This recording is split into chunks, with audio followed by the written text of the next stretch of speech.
되지 않을 정도로 굉장히 파격적인 그림이 나옵니다. 자, 보십시오. 원근법 완전히 무시됩니다. 그죠? 완전히 무시됩니다. 그리고 스페인적인 것도 다시 없어지게 되고요. 어디로 돌아가는 것일까요? 다시 비잔틴 양식으로 회귀한다는 것입니다.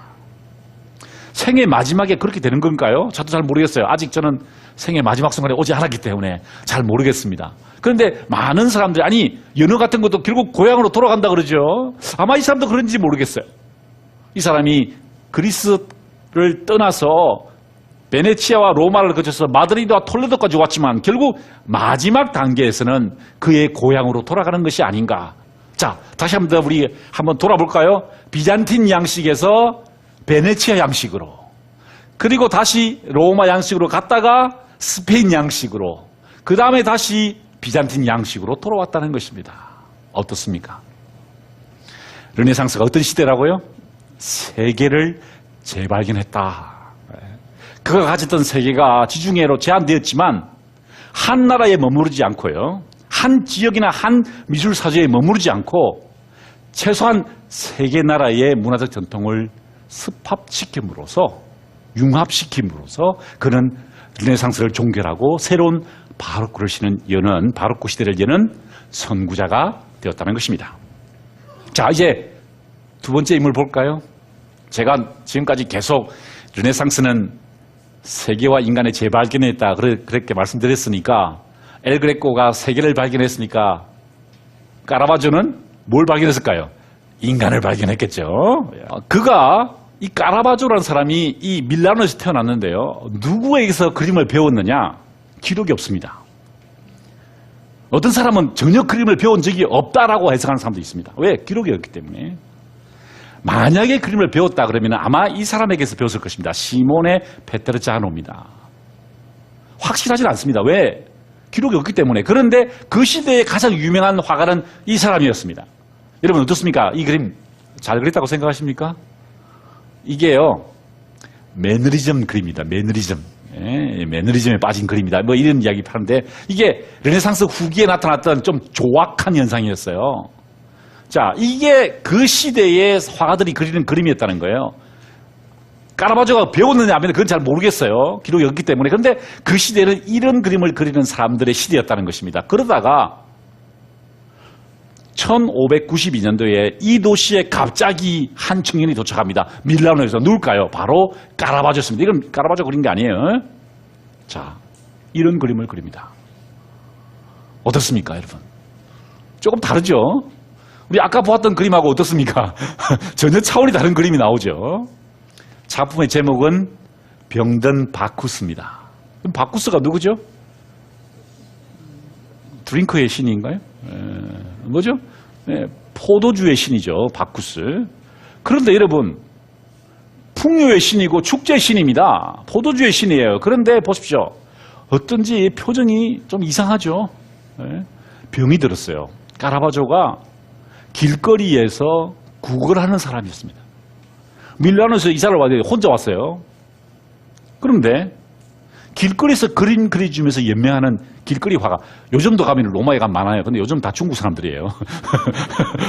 근데 그 그림을 그리는 사람이었는데 병이 들어가지고 행여병자들이 가는 병원에 입원했습니다. 그랬더니 치료를 해줬을 거 아닙니까? 그죠? 로마에는 그런 시설이 많이 있어요. 교황청이 있는 곳이기 때문에. 그랬더니 그 병원장에게 선물로 준 그림으로 추정됩니다. 자, 바쿠스인데 병이 들어있어요. 그죠? 자기 모습이죠. 까라바조의 얼굴일 겁니다. 저게. 이 병이 들어가서 입술이 파래요. 그죠? 병이 들어서. 손톱을 보면요, 손톱에 때가 껴있어요. 아마 바쿠스 씨는 저렇게 그런 사람은 처음일 거예요. 손톱에 때가 껴있고요. 표정 보세요. 그런데 머리에는 뭘 쓰고 있죠? 멸류관, 월계수를 쓰고 있죠. 그죠? 무슨 말입니까? 나 비록 무명의 화가이지만, 지금은 병들어 있지만 언젠가는 내가 로마의 화단을 장악하고 내가 그 월계수를 쓸 것이다. 야심을 보여주는 것이죠. 그러다가 이런 그림을 그립니다. 여러분 어떠세요? 카드놀이 사기꾼입니다. 두 명이 지금 포커를 치고 있는데요. 포커 치고 있는데 얘가 어리숙해요. 이런 사람들 뭐라 그러죠? 타짜라 그럽니다. 타짜. 예, 타짜하고 어리숙한 사람이 이제 포커를 치고 있는데 보세요. 이 뒤에 사람이 이제 이 카드를 뭘 가지고 가르쳐 주는 거예요. 이 뒤에서 보십시오. 가짜 카드를 꺼내가지고 사기를 치는 장면이에요. 카라바조가 그린 그림입니다. 여러분 그 시대가 어떤 시대였죠? 종교개혁이 끝나고 진행되고 있었죠. 그래서 가톨릭 교회는 반종교개혁 시대에 극심한 종교성에 노출되어 있던 시대였어요. 그런데 카라바조가 저 밀라노에서 내려왔는데 이런 그림을 그린다는 거예요. 사람들에게 큰 충격을 줬죠. 이야, 이게 도대체 어떤 사람인가? 자, 이런 그림을 그렸습니다. 집시 여인의 수작이에요. 집시 여인들이 뭘 하죠? 이 손금 봐주는 거예요. 손금 봐주는 척 하면서 어떡하죠? 여기 있는 반지를 싹 빼는 거예요. 이렇게. 반지를 빼는 거예요. 여러분, 1594년 5년에 이런 그림을 그렸다는 겁니다. 서양 미술사에 처음 있는 현상이었어요. 그죠? 다들 종교화나 아니면 신화의 인물들 아니면은 국왕이나 교황님 그리는 게 일이었어요. 그런데 뭘 그리기 시작했죠? 속된 인간의 삶을 그리기 시작했다. 그것도 사기치고 훔치고 욕망하고 싸우는 사람들의 이야기를 그려내기 시작하면서 이 카라바조가 새로운 시대를 열기 시작한다는 것이죠. 그것을 제일 먼저 바라본 사람이 누구냐?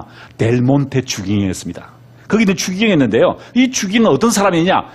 메디치 가문의 후원을 받던 추기경이었습니다. 이 사람이 하는 일이 뭐냐면은 로마에서 위대한 작품이 나오면 그걸 사서 메디치 가문에게 전달해주는 그런 뭐라 그러죠? 화랑 역할을 하는 사람이랄까요? 그런 사람이었어요. 이 사람이 딱 보더니 이 보통 사람이 아니에요. 아주 싼 값에 이 두 그림을 아까 보았던 그 카드놀이 사기꾼하고 이 그림을 사고요.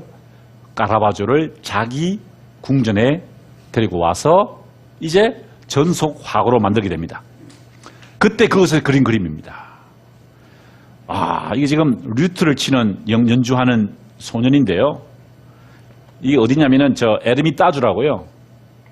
러시아에 있는 샌피터스버그에 있는데 가서 보시면은 제 눈에서요. 눈에 눈물이 확 고여있어요. 눈물이 확 고였는데 정말 어떻게 이렇게 심지어요. 여기 화병이 있어요. 화병. 그죠? 화병이라고 그러죠. 유리로 된 화병인데요.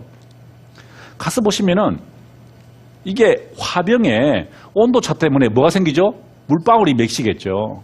그 물방울이 딱 맺히는 자세히 보면은요. 돋보기로 자세히 보시면은 그 물방울에 뭐가 반사되는지 아세요? 이 사람이 반사되어 있어요. 더 놀라운 게 뭔지 아십니까?